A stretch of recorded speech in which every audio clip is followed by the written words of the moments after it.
Hello guys! Welcome back to ZNZ Mini Garden from Cagayan de Oro City. So matagal-tagal tayong hindi nakapag-vlog or record. Maraming ganap sa life guys.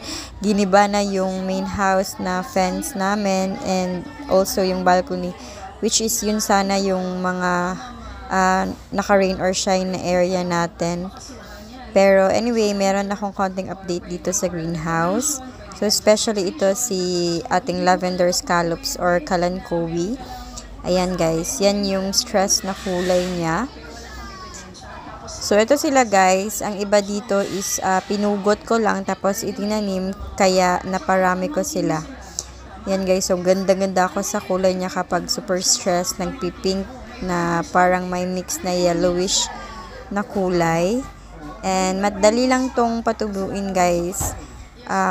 Gustong-gusto niya yung morning sun. Tapos, kahit na naka-rain or shine, okay lang sa area ko. And, madali lang din siyang tumubo. Ayan.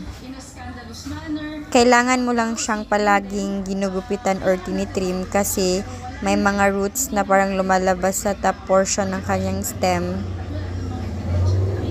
So, para maganda tingnan, dapat siya palaging naka-trim.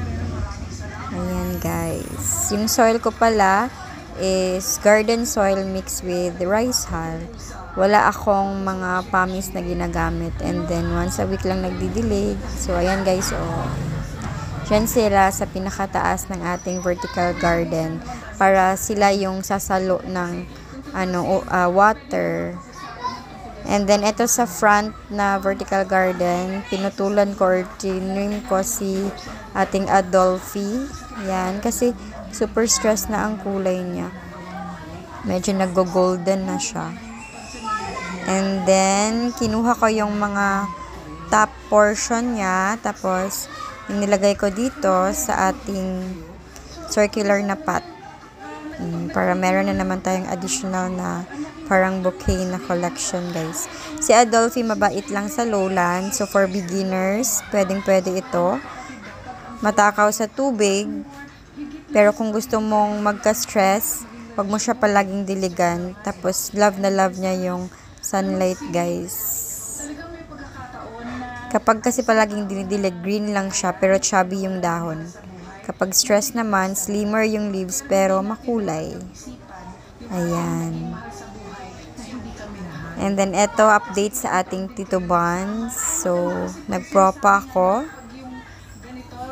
Kasi nag-reset ako sa mother plant ko, guys. And then, yung mga top portion, dito ko inilagay.